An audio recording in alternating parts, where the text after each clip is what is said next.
Imagine having to prove your own child is yours, on your own front lawn. Sounds ridiculous.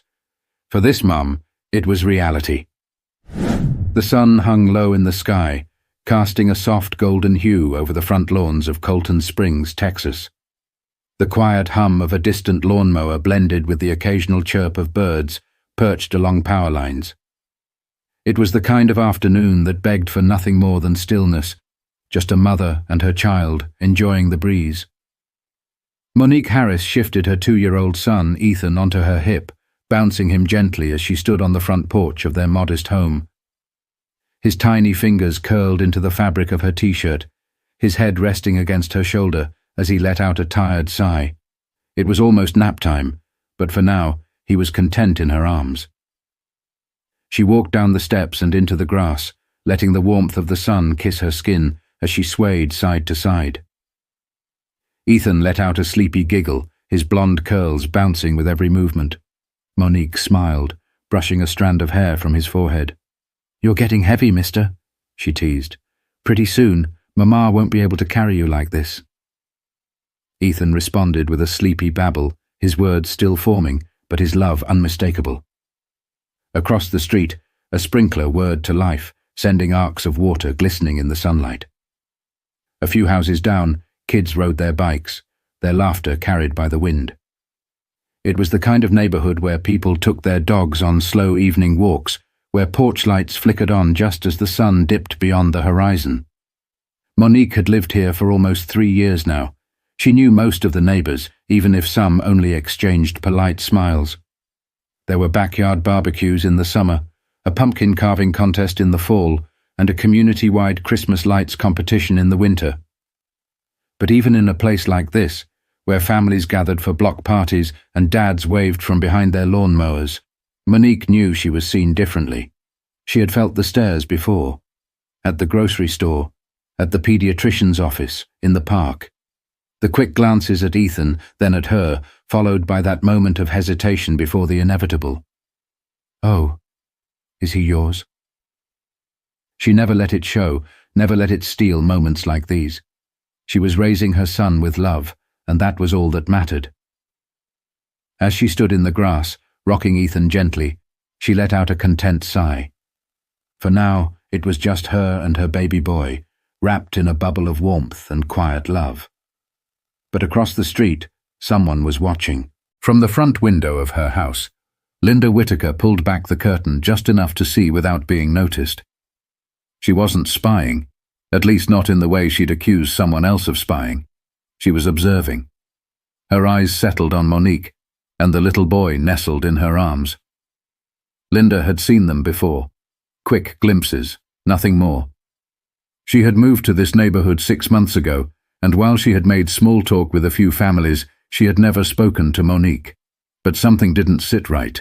She didn't even realize she was gripping the edge of the curtain until her fingers started to ache. The woman outside was black. The child in her arms was not. Linda frowned, shifting her weight from one foot to the other. She had lived long enough to trust her instincts, and something about this scene sent a whisper of doubt through her mind. She wasn't the kind of person who ignored things that looked off. Maybe she's the nanny, she reasoned. Or maybe she's babysitting for a friend. But the way Monique held him, the ease with which she cradled his head, the way Ethan's small fingers curled into her shirt like he had done it 1,000 times before, this wasn't a temporary arrangement. Linda glanced over her shoulder at the kitchen clock. Her husband, Mark, wouldn't be home for another hour. She had time to do something. She let the curtain fall back into place and walked to the foyer, grabbing her phone off the console table. For a moment, she hesitated, chewing on the inside of her cheek. Calling the police was a serious thing. She wasn't someone who made a big deal out of nothing. But what if she was right? What if this child didn't belong to that woman? She pressed the numbers, her thumb hovering over the call button. Then she thought about the news, about the stories of missing children, of mothers pleading into cameras, their voices cracking as they begged for their babies to come home. Her heart tightened. "I don't know if this is an emergency," she said when the dispatcher picked up. Her voice was soft, hesitant, but firm enough to feel justified. "But there's a woman outside my house, holding a child that doesn't look like hers. I don't want to ignore it if something's wrong." The dispatcher asked for more details, and Linda gave them. The address, what Monique looked like, what the child looked like. She insisted she wasn't accusing anyone of anything, just making sure. The call ended. Linda exhaled, rubbing her palms against her jeans as she peeked out the window again. Monique was still there, rocking the child gently, completely unaware that within minutes a police cruiser would be pulling up to the curb. Linda stepped back from the window, the weight of what she had just done settling onto her chest. But she told herself it was the right thing. It had to be. Monique had just started humming softly, a lullaby that Ethan always calmed to, when she noticed something out of the corner of her eye. A black and white police cruiser turned onto the street, moving at a slow, deliberate pace. At first, she didn't think much of it. Maybe they were responding to something a few houses down. But as the car rolled to a stop right in front of her home, her stomach tightened. Ethan stirred in her arms, shifting against her chest, sensing her change in posture. 2 officers stepped out. One was a middle-aged white man, tall with a serious face, his uniform crisp and his movements practiced. The other, younger, Latino, seemed a little more hesitant. They both looked at her, then at Ethan. Something in Monique's gut twisted. She adjusted her grip on Ethan, planting her feet firmly in the grass. The older officer, Sergeant Whitman, approached first. He cleared his throat, his gaze flickering from Ethan's fair skin to Monique's dark brown arms. "Ma'am," he said, his voice even, "we received a call about a possible child abduction." For a moment, the words didn't even register. Monique just stared at him, blinking, waiting for him to say something else, something that made sense. "A what?" The younger officer, Officer Ruiz, shifted uncomfortably, his hands resting on his belt. "We were told there's a concern about the child in your care." Ethan let out a small whimper, his grip tightening around Monique's shirt. She instinctively rocked him, patting his back. Her pulse pounded in her ears. "This is my son," she said, her voice sharp but controlled. "Why would anyone think otherwise?" The officers exchanged a glance. Sergeant Whitman exhaled through his nose. "Ma'am, we're just following up on a report. Do you have identification on you?" Monique's jaw clenched. Her ID. She had lived in this neighborhood for years. She had walked this street countless times with Ethan. And now, because someone thought she didn't look like his mother, she had to prove she belonged in her own front yard. Her eyes darted around, and that's when she saw Linda standing on her porch across the street. The woman wasn't hiding, wasn't pretending to mind her own business. She stood stiff, arms crossed, lips pressed into a thin line. Monique felt heat rush to her face. So she was the one who called. She wanted to yell, wanted to demand an explanation, but right now she had to stay focused. She took a slow breath, keeping her voice level. "My ID is inside, but I don't see why I should have to show it just because someone doesn't believe he's mine." Whitman's expression didn't change. "We just need to clear this up, ma'am." Monique's hands tightened around Ethan's small body. She wanted to refuse, wanted to tell them they had no right. But she knew how this worked. She had seen the news. She had seen what happened to people who got too loud, too upset, too defiant, when they were just trying to live their lives. So she swallowed the fire burning in her chest. "My purse is inside. I need to put him down first." Whitman gave a stiff nod. "That's fine. We'll wait here." Monique turned, walking toward the front door. She refused to rush, refused to give them the satisfaction of seeing her panic. She stepped inside, her hands shaking as she set Ethan down on the couch. He looked up at her with wide, confused eyes. She forced a smile. It's okay, baby. Mama just needs to get something real quick.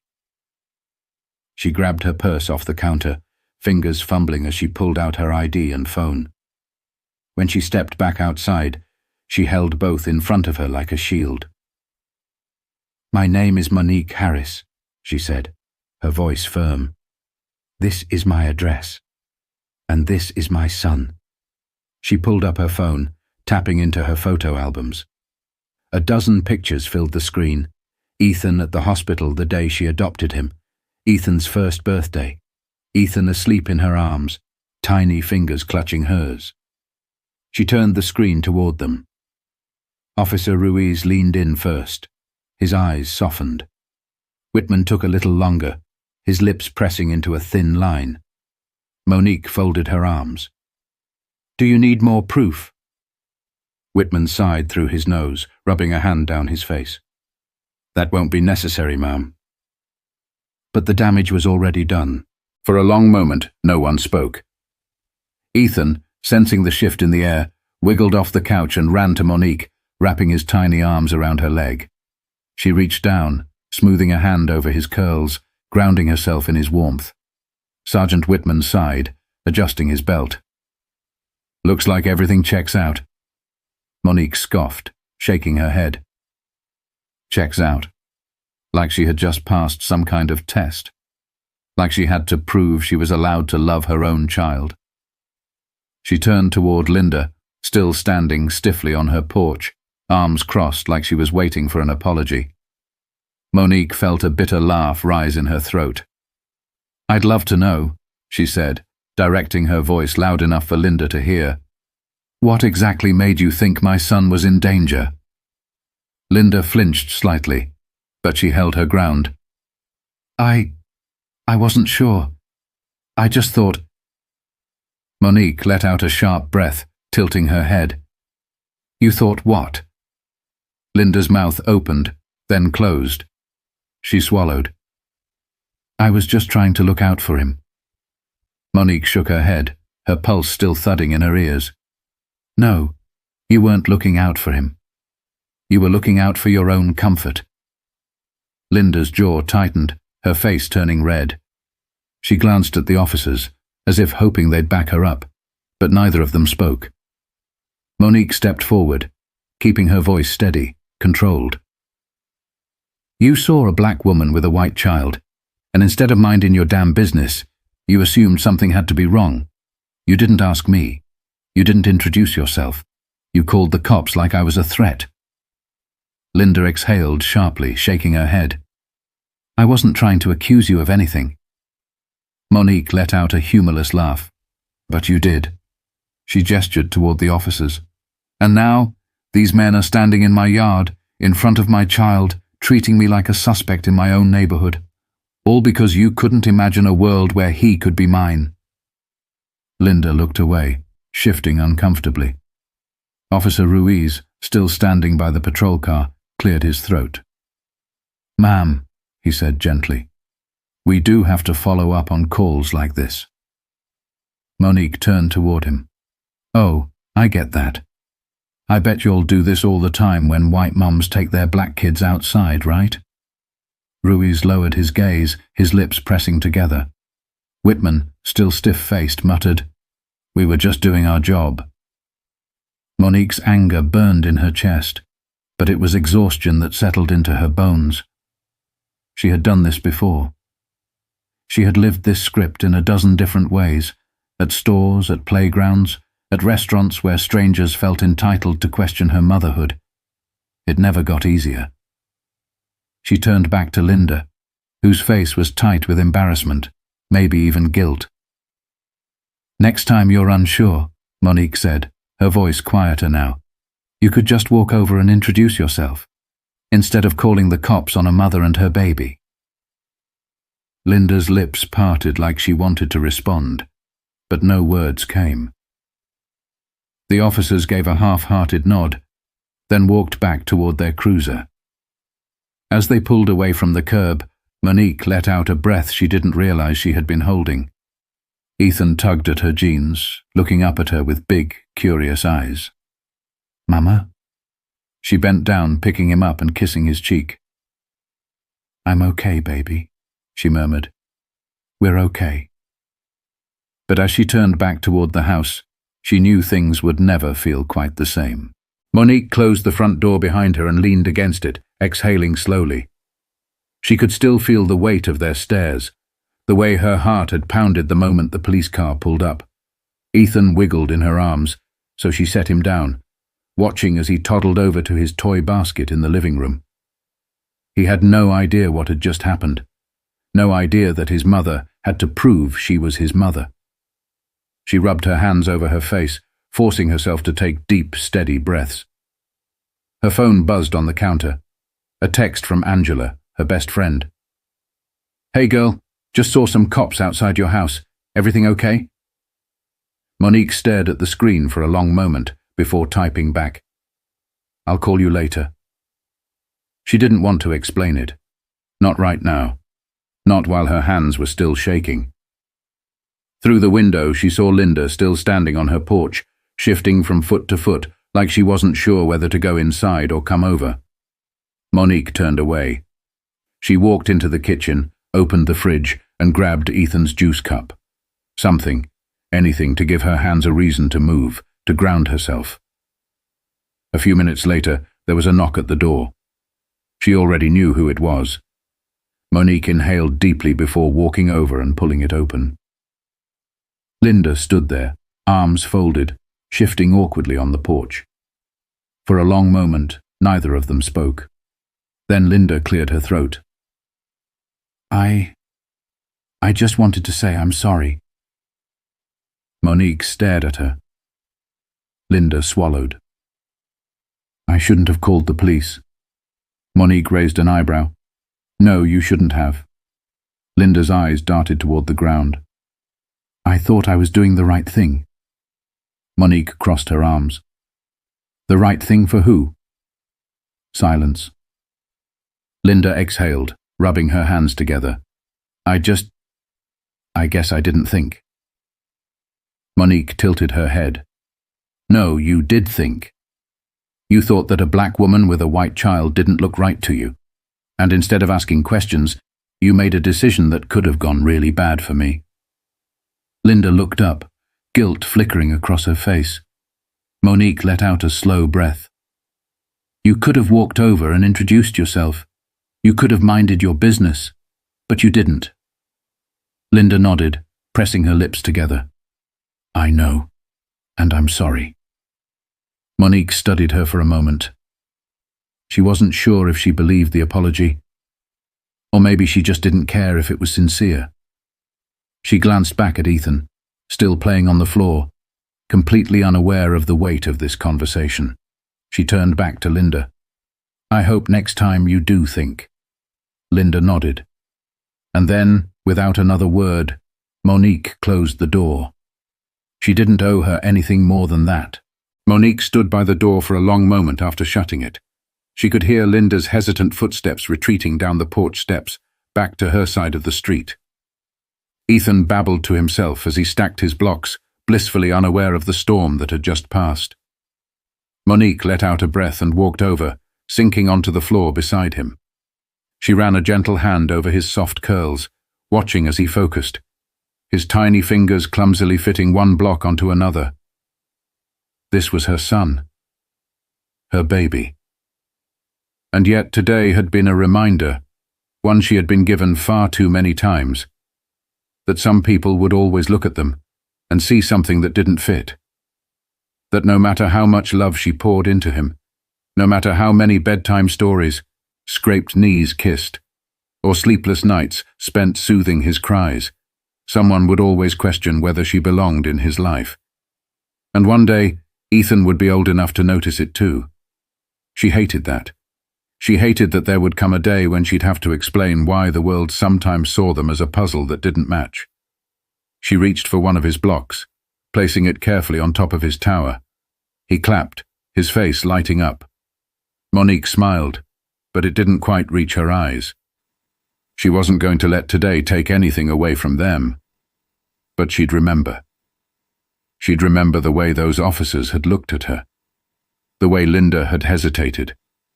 The way she had to pull out proof of her motherhood like she was being questioned at some border she never agreed to cross. And she'd remember the lesson. People like Linda would always exist. But the next time someone like her got that suspicious itch, she'd have to think twice. Because today, Linda had learned something too. She had learned that her fears didn't make someone else guilty. That her discomfort wasn't an excuse for Monique's humiliation. Monique kissed the top of Ethan's head, and that at least was something. Because one lesson at a time, the world had to learn. How many times do we see something unfamiliar and assume the worst? How often do we let bias guide our actions without even realizing it? Before making a call, before passing judgment, before letting suspicion replace common sense, pause. Think. Question yourself. Because someone's life, someone's dignity, and someone's peace should never be collateral damage for your assumptions.